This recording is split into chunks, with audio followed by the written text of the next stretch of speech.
The first scream rose from the well long after midnight, thin as wire, bright as a blade, nothing like a sound a throat should make. Ethan Cole froze on the splintered porch, a rusted crowbar in one hand and a coil of borrowed rope in the other, staring across the yard where weeds stood shoulder-high and moonlight silvered the empty windows. The wind paused. The crickets swallowed their songs. Even the dry hinge on the screen door seemed to hold its breath. He'd broken the padlock an hour earlier. Abandoned, the county called this place. Condemned, the bank clerk muttered under her breath, as if the house could hear. Ethan called it something else. Last chance. He had 3 late notices folded in his back pocket, and a family photograph pressed behind them like a splint. Lucy with her wind-tangled hair. Caleb trying not to squint. A toddler's hand clutching Ethan's sleeve.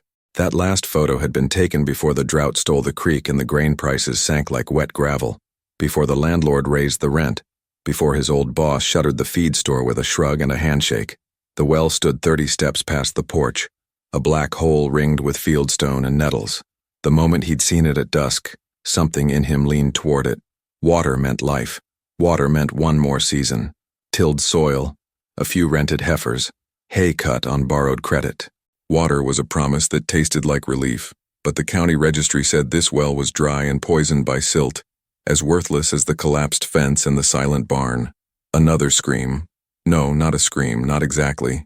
It had a pitch a violin might envy, a tremor like steel cooling. It slid down his spine and made his teeth ache. Ethan swallowed, stepped off the porch, and moved through the weeds with the crowbar hanging at his side, the rope slung over his shoulder. He told himself it was an animal, a fox caught somewhere, a bird fallen, or wind whistling under a loosened stone. Anything except a thing with words and intention waiting in a hole in the earth. At the rim, he knelt. Cold lifted from the circle like a slow breath. He lowered his flashlight, but the beam seemed to hit a wall of darkness and fold back. 30 feet down, the stones went tight and damp, threaded with old roots. In the black, something scraped. Metal kissing rock. A soft ring, a small echo, like coins shifting in a jar, like a chain turning. Then that sound again, the one that wasn't human but reached for the part of him that understood fear. "Hello?" he said, his voice trying for steady and breaking on the edges. Fool thing to say. Stupid. He cleared his throat, tried again. "Anyone down there? You hurt?" Silence pooled. He tied the rope to a stump whose roots gripped the stones like an old hand. The knot he made was one his father taught him when he was a boy, standing under a wider sky with a better rain, back before pills hollowed a good man into a shadow. "You always test your knot," his father had said. "You don't get second chances with gravity." Ethan leaned his weight. The rope held. A third sound rose. This one was small enough to miss if your heart wasn't already running. 3 notes, bright as dropped pennies, clean as glass. Then a whisper of air, like a long-forgotten door deciding to open. Ethan wiped his palms on his jeans and laughed once. A breath that didn't reach his eyes. "It's just a well," he told the night. "It's just a hole." But it felt like a throat in the ground, waiting to speak. He dipped the flashlight again. For a blink, he thought he saw letters carved into the inner stones. Crowns, maybe, and dates. Then the beam stuttered and died. "Of course," he muttered, thumbing the switch. Dead batteries. Perfect. From the house, a picture frame tilted on the wall with a dry tick. Somewhere beyond the fence, a coyote barked twice and went quiet. In his pocket, the late notices burned like coals. Ethan took a breath that tasted like iron and old rain and set the crowbar on the rim. "All right," he told the dark. "If you've got something to say, you picked the right man to hear it." Then he set his boots, wrapped the rope around his forearm, and leaned into the black mouth of the well. Ethan Cole hadn't meant to become the sort of man who breaks into an abandoned farm after midnight with a rope and a crowbar. He had, in better years, believed in doors and forms and lines. You asked, you waited, you signed, you did without. But the math stopped working. He'd stretched paychecks until the numbers got thin and transparent, patched boots with duct tape, and turned the thermostat down so low in winter that his breath fogged the kitchen. When the feed store closed, he took odd jobs.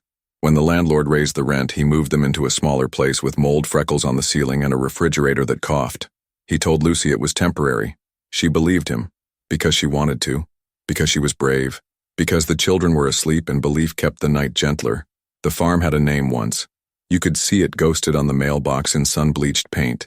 Whitaker. Folks in town said the last Whitaker died without heirs and the bank didn't want the place. Too many liens, too many problems. The county wanted it off the books. If you can make anything of it, you're welcome to try, the clerk had told Ethan that afternoon, pushing a stack of papers across a counter scratched by 1,000 other names. But the house is unsafe, the barn's worse, and the well's no good. We'll want a waiver. She'd said waiver, like an apology you had to sign in triplicate. He did. Because when a door stands open, even if it opens onto ruin, even if everyone swears it's the wrong door, a man with his back to the cliff will walk through. The farm lay 3 miles outside of town where the road runs out of asphalt and turns to dust that lingers behind a truck like regret. The house slouched on its foundation, 2 stories of peeled paint and blistered shingles. The barn leaned like it had been listening to the wind too long. Thistles grew from the porch steps. But the field, oh, the field. In the low light he could see the shape of possibility, a square of honest earth, furred with weeds now but flat and dark enough to drink rain if rain ever came. And there, set back at a crooked angle, the old stone well. He waited for dark not out of shame. Ethan didn't embarrass easy, but to keep people out of the way. Folks meant well until they didn't. Neighbors with advice, men at the bar with opinions, the sort of rich farmer who loved to say, "If it were me." He didn't want witnesses if the place beat him. He wanted quiet and his own hands.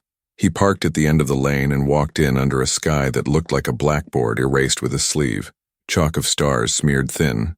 The rope was borrowed from his brother-in-law. The crowbar was his father's before the pawn shop took most of what was metal in that house. He carried a flashlight with a cracked lens and a pocket knife he kept oiled out of habit. He had a thermos of coffee that tasted like burnt dirt and hope. Before he went to the well, he stood on the porch and pressed his hand to the front door. The wood was colder than the air. He pictured Lucy asleep on a thrift store mattress, her arm thrown over the empty half of the bed, pictured Caleb with his knees scuffed from the yard at church, pictured little June with her cheeks like apples and her fist wrapped around a toy horse missing one ear. He pictured rent due Friday. He pictured the grocery list folded next to the late notices. Milk, eggs, flour, apples if they weren't too dear. A jar of peanut butter stretched into a week of lunches. He pictured sunlight falling across this porch clean and bright, a broom leaning in the corner, the sound of a pump drawing water from a deep, sweet place. You don't gamble when your family is the stake, but sometimes the only way forward looks like a bet with bad odds and no dealer to complain to. If you're hearing this and you believe in grit, in second chances, in the kind of story where a man with nothing finds something that asks him to become more, stick with me. And if you're new here, go on and subscribe, because I'm going to walk you straight into the dark with Ethan and you won't want to miss the way this night bends. Drop a comment telling me where you're watching from. I promise you, places like this are stitched across every map. The fields that broke our grandfathers, the houses that remember our names. This one remembers more than that. This one keeps a secret that doesn't belong to any bank. He stepped off the porch because standing still hurts more than risk when your children are hungry. The weeds were waist high, seed heads catching on his jeans, burdock clawing at his socks. A moth batted his ear and vanished. The barn door moved on a sigh he told himself was only wind. When he reached the stones, he felt the change in the air, cool as cellars, damp as breath on glass, edged with a scent like pennies in a jar. A well keeps the memory of rain even after drought forgets it. That's what his grandfather used to say, palm heavy on a small boy's shoulder pointing at a circle of stones as if it were a prayer. You treat a well with respect, the old man had said. It's a mouth that speaks when you learn how to listen. Teach me then, Ethan whispered, and the night answered with the first bright wrong sound. He tested the rope. He made his knot. He told himself he'd only lean in, only listen, only lower the light. He told himself he'd not descend unless he had to, unless the sound was a living thing that needed pulling up. He told himself 100 small, brave lies men say to move their feet. When the flashlight died and the cold slid across his knuckles, he understood that the ground can hold a secret the way a body holds a breath, tight, trembling, aching to be released. And he knew that whatever waited below had been waiting for him specifically, not because he was special, but because he was the one desperate enough to answer. All right, he said again, more to his father's memory than to the dark. Let's see what you're hiding. And with that, Ethan leaned into the mouth of the well, chasing a sound that would rewrite everything he thought he knew about hunger, about debt, about the cost of water and the price of mercy. The rope creaked against the stump as Ethan leaned forward, peering into the well's throat. His eyes strained for definition, for edges, but the dark had a weight that swallowed light whole. He let the flashlight dangle uselessly from his wrist, thumb pressing the dead switch, and listened. At first, nothing. Just the faint whistle of night air down stone. Then, clear as coins poured onto wood, something shifted again. A metallic clink, followed by a dragging scrape. Not random, not wind. A rhythm. Ethan lowered the rope carefully. Knots brushed his palms, familiar and grounding. He tied the flashlight tight at the end, flicked it uselessly once more, then let it drop. The dark devoured it. But the impact came back a heartbeat later. Not splash, not thud, but ring. Metal against metal, far below. The sound echoed sharp, like striking an anvil. He sucked air through his teeth. A dry well should give back hollow sounds. Dust. Maybe bone if some raccoon had fallen in. Not this. Not steel on stone. The earth itself seemed to shiver. God help me, Ethan muttered, bracing one hand on the stones. His fingers traced grooves, old carvings, faint under lichen. He rubbed harder, scraping moss free. His breath caught. A line of letters ran vertical, older than the mortar worn by centuries. Latin, maybe, or something like it. He didn't recognize the words, but his grandfather's Bible had the same angular spine of script. Something about it pulled his pulse into his ears. Another sound rose. Softer, stranger. A voice, but wrong. It wasn't words so much as syllables made of vibration, thrumming against bone. 3 tones, one after another. A language of stone and iron. It crawled up the rope, up his boots, and into his chest. His instinct screamed run. Leave the crowbar, leave the rope, leave the farm. Walk until the sun found him. But hunger screamed louder. Rent notices pressed hot in his pocket. His children's faces filled his mind. He couldn't run from this. Not if it meant water or money or anything the world might pay to touch whatever sang below. He braced the rope and fed it hand over hand, lowering himself inch by inch. His boots scraped stone. Cold closed around him. 30 feet. 20. The carved letters thickened, curling into crowns and crosses. He wiped one with his sleeve and saw an emblem. 2 hands clutching a ring, flames bursting above. 10 feet from the bottom, his soul hit something hard. He squatted, pulled the flashlight from the knot, banged it against his palm. A weak glow sputtered to life, stuttering but enough. The well floor wasn't dirt. It was iron. A perfect circle, flush with stone, scarred with centuries. Chains lay coiled in patterns that weren't random, geometric, precise. At the center, a plate of hammered bronze rose like a lid. His light caught symbols etched deep, suns, rivers, eyes that seemed to watch even in the dim. The noise came again, ringing up from beneath that plate. The metal quivered under his boot. Something beneath it was moving. Ethan staggered back, shoulder slamming stone. His heart galloped. He wanted to climb, to vanish, but the rope swung loose behind him, and the sound, the sound, kept drawing him in. He dropped to his knees, palms flat on the bronze. Heat bled through, not warm like earth, hot like a forge, and beneath, the faintest vibration, steady as heartbeat. A crack of light flared from one of the etched eyes, tiny, white-blue, as if the symbol itself blinked awake. Ethan jerked his hand back. The glow faded, but not fully. It lingered, pulsing faintly with that same heartbeat rhythm. Then, from the darkness beyond the iron circle, a whisper. Thirst. The word was English, but not human. Too clear, too pure. It slipped into him rather than into his ear. His knees went weak. He whispered back, before thinking. Water. Silence. Then again, firmer. Thirst. He pictured Lucy filling a chipped cup, Caleb asking for seconds, June smacking her lips in sleep. His throat ached, dry as dust. Yes, Ethan croaked. I'm thirsty. The bronze plate groaned. A seam split down its center with the slow moan of centuries undone. A line of steam hissed upward. The light in the carved eyes burned brighter, casting patterns across Ethan's face. He scrambled back, breath short, sweat cold. Inside the seam, something shifted. He glimpsed black liquid thick as oil, gleaming with colors no lamp should make. Violet, gold, green. The smell hit next. Not rot, not mold. Sweet, metallic, almost like fresh rain and blood mixed together. The whisper returned. Drink. Ethan's hands trembled. Every survival instinct screamed, don't. Every father's instinct screamed do. If this was water, it could save his family. If it was money, rare metal, anything, it could buy them time. He reached for the thermos at his belt, unscrewed the cap and dipped it toward the seam. The black gold liquid welled upward as if eager, filling the thermos in one slow surge. No splash, no resistance. The cap hissed when he screwed it shut, as though the stuff itself fought confinement. The symbols dimmed. The seam slid closed. Silence returned, except for Ethan's ragged breath. He clutched the thermos against his chest and looked up at the rope. The climb back seemed a mile, but adrenaline lent strength. Hand over hand, he rose. Cold gave way to night air.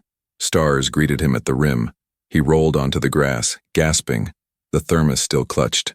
The weeds whispered in the breeze. For a moment, the night seemed almost normal again. Then he noticed. The grass where the thermos dripped glistened, greener than it had been in months. A stalk of wheat, impossible, wrong for the season, pushed upward at his elbow, rising inches in seconds. Leaves unfurling wide. Ethan scrambled back, staring. His hand shook around the thermos. In the stillness, one truth seared itself into his mind. Whatever lived beneath that bronze lid was older than the farm, older than the county, maybe older than the country itself, and it had chosen him. By dawn, a circle of grass around the well glowed a deeper green, as if a painter had pressed a fresh brush into the earth. Ethan hid the thermos under the porch and kicked dust over the bright patch until it looked ordinary again. He drove home with the windows down and the radio off, breath tight in his chest, the road unspooling into the kind of sunrise only empty pockets truly notice. Lucy met him at the door with a worried smile that tried to be brave. "You were out all night," she said, voice low to keep from waking the kids. "Walked the property," Ethan said. Truth bent thin. He set the thermos in the pantry behind a busted crock. "It might be workable." "Workable," she echoed, tasting the word. "We could use workable." While the children ate toast with a thin smear of jelly, Ethan slipped to the back stoop and unscrewed the thermos. A thread of black gold clung to the lip, opal hues blinking and gone. He poured 3 drops into a cracked coffee mug and added water from the tap until the color went honest again. He carried it to the tomato plant Lucy had been trying to keep alive on the stoop. Its leaves hung dull as a sick child's eyelids. "Try," he whispered. The plant answered like a body remembering breath. Leaves lifted. Green darkened. A small yellow star of a blossom opened as if time had forgotten the rules. Lucy came out with a dish towel in her hands and stopped short. "How?" "Fertilizer," Ethan said. "Found an old bag in the barn." The lie tasted like a copper penny held too long against the tongue. He met her eyes. There was hope there, and trust. Something inside him swore an oath to be worthy of both. By noon, word had drifted like seed on wind. Ethan Cole had taken the Whitaker place. People came the way they do when trouble is new enough to be interesting. Pastor June brought a casserole they couldn't afford to put in their own oven, and a blessing they could. Mrs. Landry from the diner pressed a bag of day-old rolls into Lucy's hands. Tom and Ruthie Harper, neighbors from 2 farms over, pulled up in a dust-white pickup with a post-hole digger and a cooler of lemonade. "Figured you could use muscle," Tom said, lifting the tool like a promise. He was the sort of man who could carry a refrigerator and hum while doing it. Ruthie hugged Lucy tight, the kind of hug that says, "I remember when it was me counting pennies." While the women talked on the porch, Tom walked the field with Ethan, hands on his hips, boots pressing the earth like a measure. "Land wants to be farmed," he said, "but the well's no good. You'll need a truck to haul water till you get a new line in." "I'll figure it," Ethan said, trying to keep his voice steady around the secret. Tom tipped his cap toward the barn. "You hear folks talk about Whitaker's bad luck?" "Luck," Ethan said, and something in the word felt off now that he'd touched the bronze lid in the dark. "People make their luck, or they're made by it." Tom's smile thinned. "Some say there's a debt on that place older than the banknote." He squinted at the well stones. "I don't put much stock in stories, but I wouldn't go poking holes in the ground you don't understand." That afternoon, as if conjured by gossip, Hank Mallory arrived. Mallory owned 200 good acres and the kind of smile that looks like a blade turned sideways. He stepped from a truck shinier than rain and looked over the field like a man choosing a steak. "Heard you took the Whitaker place," he said, not bothering with hello. "Figure you'll be back out by fall, but I'll make it easy. $5,000 to walk away now. Cash." Ethan swallowed.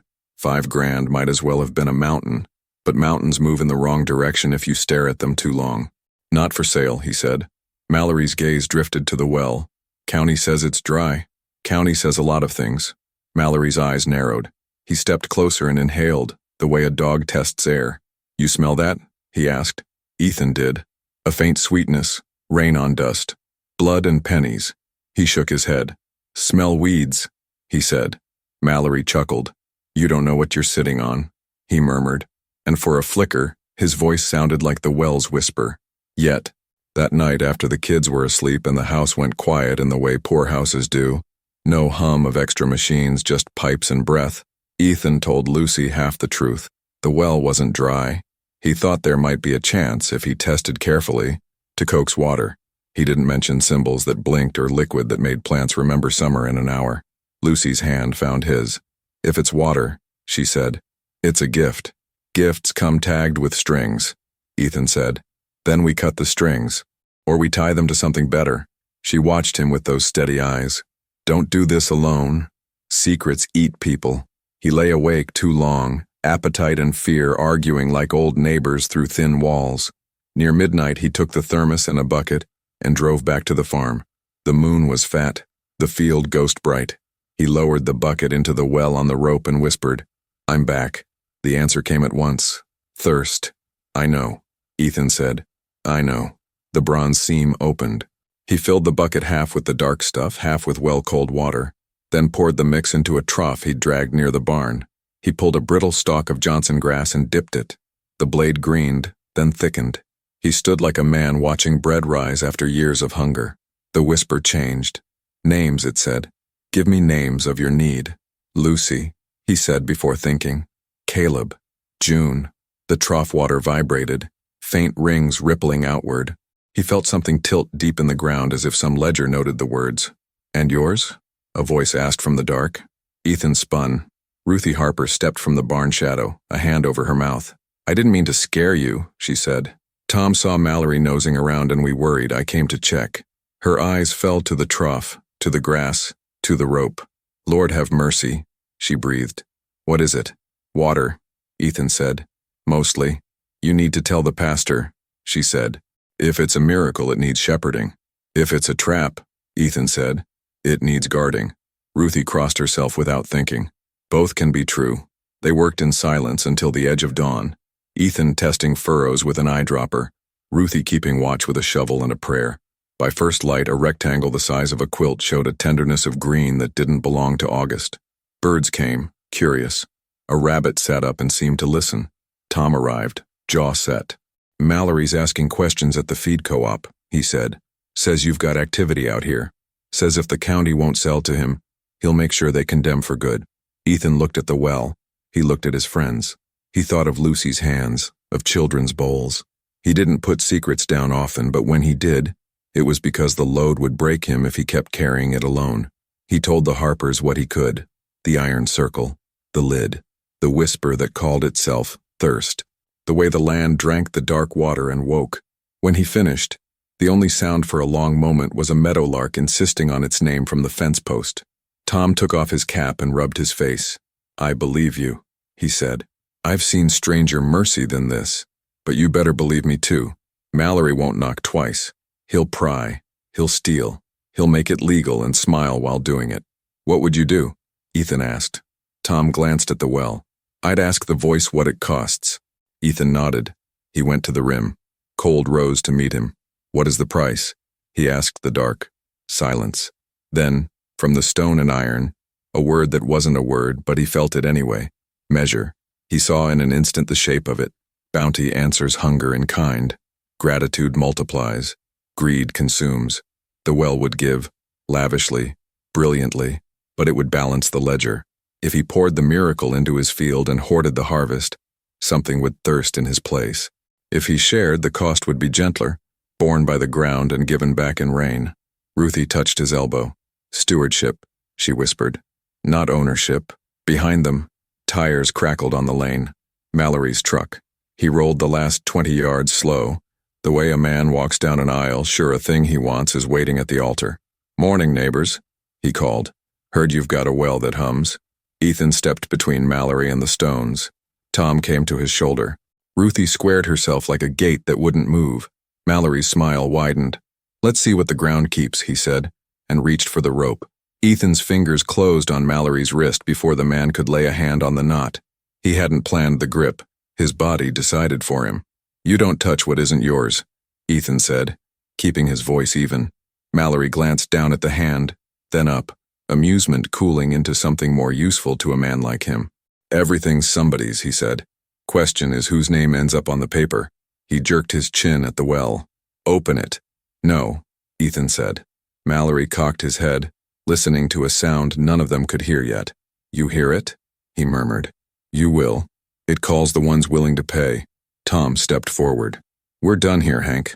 Ruthie lifted the shovel, not threatening, just present. Mallory looked at the three of them and did quick math. One stubborn farmer, one mountain with arms, one woman who'd outstare a bullet. He smiled again, blade thin. "Fine," he said. "I'll bring the county, and the bank, and the state if I have to. You think a circle of rock scares me?" He turned to go. That was when the well spoke, not in words, not in the iron's hum, but in a pressure like weather. The hair on Ethan's arms lifted. The rope trembled. The stones beneath their boots seemed to inhale. "Measure," came the pulse, stronger, urgent. "Don't," Ruthie whispered. "It can hear want." Mallory stopped as if struck. He pivoted, eyes narrowed, and something naked and hungry turned his face into a different man's. "I want it all," he said softly, "and I don't mind paying." He lunged for the rope. Ethan moved to block, but Mallory drove a shoulder into his ribs, and the world went white around the edges. Tom grabbed Mallory by the collar and they grappled, boots grinding dirt. The rope skidded, the knot burned across stone. Ruthie shouted something that sounded like a psalm turned into a warning. The seam in the bronze lid opened of its own accord, a line of light so bright it carved shadows into the morning. Heat rose, wet and ancient. The trough near the barn quivered, water trembling in concentric rings that beat like a drum. Birds exploded from the fence line. The rabbit ran. "Stop!" Ethan gasped, clutching his side. He stumbled to the rim and looked down. In the well's throat, the iron circle glowed. Chains shifted, their coils aligning into a pattern that matched the storms you see from airplanes, the kind that looked like eyes. The dark water pressed upward, not spilling but waiting, as if the world itself had been tilted to test a man's soul. Mallory tore free of Tom and dropped to his knees, arms on the stones. "I claim it," he said, breathless. By right of need. He plunged his hand into the mouth of the well as if reaching for a prize. The voice answered him for the first time, and when it did, even the wind paused. "Name your thirst." Mallory laughed, a sound with no edges. "Power," he said. "Land, money, men who jump when I speak. Enough to keep their boots on my porch forever." The iron flared. The liquid surged to meet his hand. The moment his skin touched the dark, the smell of rain turned metallic enough to taste. Mallory's grin wavered. The voice pulsed again, each syllable a tolling bell. "Measure given, measure taken." Mallory blinked, confused, as if he'd felt a coin slide from his pocket but couldn't remember carrying one. He pulled his hand back and stared. Where the well had kissed him, a faint web of lines ran under the skin like rivers seen from very high. Beautiful, terrible. His breath hitched once, then steadied, too slow. He looked up. "What did it?" Ruthie grabbed Ethan's sleeve. "It took his thirst," she whispered, "but it has to fill it somewhere." Tom swore softly. A cloud bank rose from the west, too fast for weather. Shadows moved across the field like hands, smoothing a blanket. Ethan felt the air change. Weight, intention, the nearness of a storm that had nothing to do with atmosphere. Mallory staggered to his feet, dazed, then smiled with dawning delight as his phone vibrated.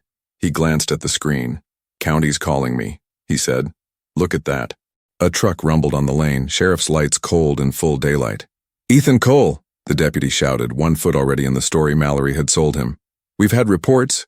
Thunder cracked. All 4 of them looked up. The cloud wasn't a cloud. It was a column, turning slowly in place over the Whitaker field, dark at the core and shot through with a pale gold no prairie storm ever carried. It descended until it kissed the ground just beyond the well.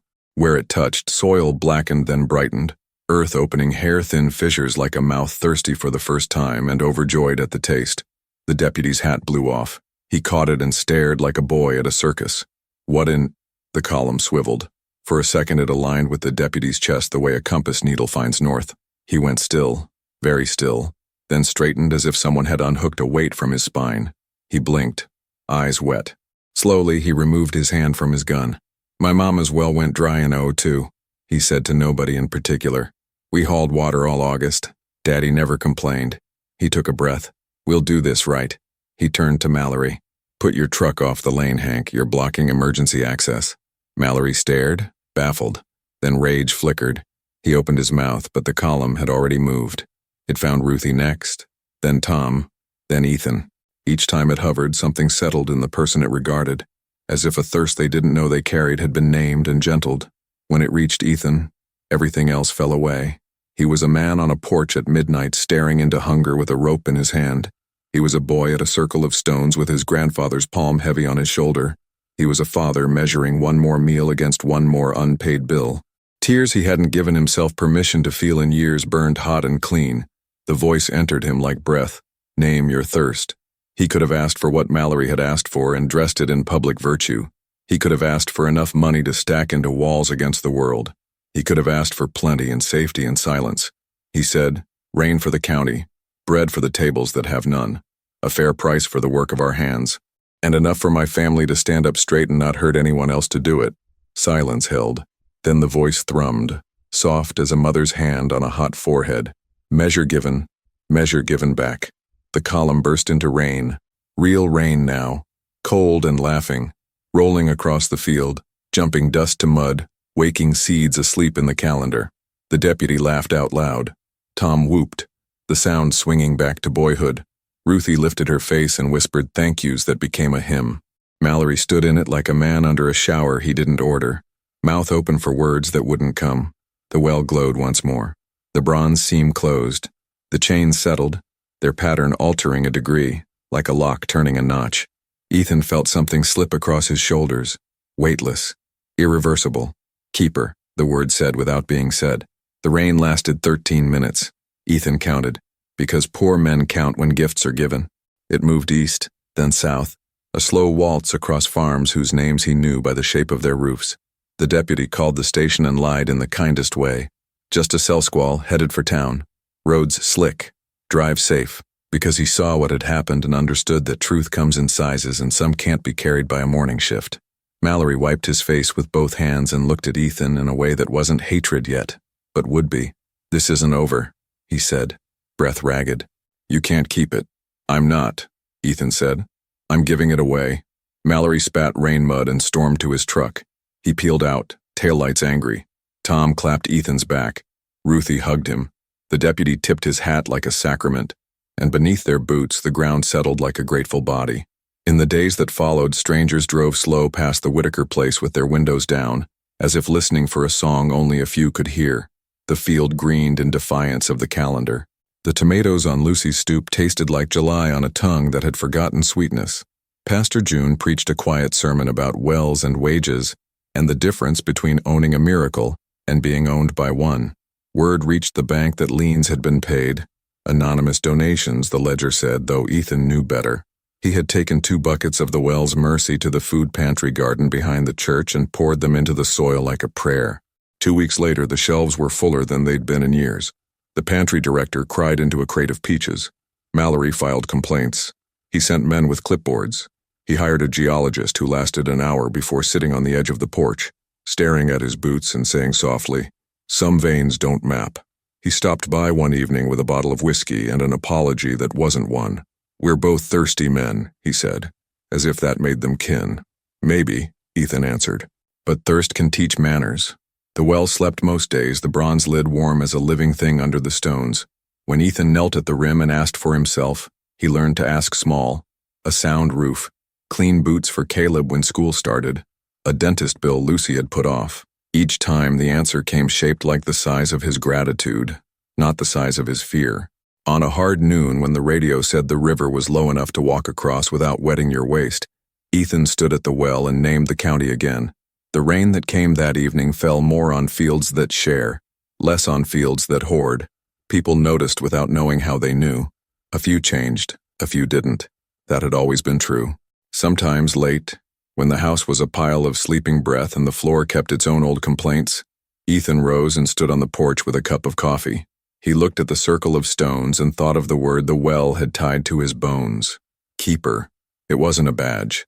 It was a yoke, a light one, because gratitude does some of the lifting. He told Lucy everything then, the whole of it, because secrets that big turn to rot if kept in the dark. She listened with her hand over her mouth and tears on her throat and said, "We'll treat it like the good dishes, used when company comes and never to show off." She kissed his knuckles. "Let's be the kind of people who deserve a miracle even on days when we don't have one." Caleb learned to weed like it mattered. June learned to laugh with rain on her eyelids. The Whitaker name stayed on the mailbox, and below it, in a hand steadier than the last painter's, someone added Cole. The two names looked right together, past and present shaking hands, and when Ethan closed his eyes he sometimes saw the patterns on the iron, the chains forming storms, the eyes that weren't eyes. He wondered who carved them. He wondered how far the vein ran and what it passed under. Church altars, kitchen tables, a hospital cot, a field where someone fell and didn't get up. He wondered if other keepers kept watch in other places. He hoped so. The world is large, and thirst wears many faces. Here's what he learned when the ledger balanced and the dust settled. The miracle wasn't the water. It was the measure. Hunger doesn't just take, it points. Gratitude doesn't just thank, it multiplies. Justice isn't a punishment you hand to someone else. It's a scale you place under your own requests. Destiny isn't a door you break into. It's a room that opens when you ask for the right reasons. If you've listened this far, carry this with you. Be careful what you ask for and braver about what you offer. Name your thirst honestly. Share the rain when it comes. Keep well what keeps you. If you want more stories like this, American, hard-won, and lit by the kind of mystery that lives in ordinary hands, hit subscribe. Tell me in the comments where you're watching from and what your fields look like. Even if your field is a one-bedroom apartment and a window box of herbs you talk to when nobody's listening, we're all keepers of something. And when the dry season breaks, and it will, may your measure come back full.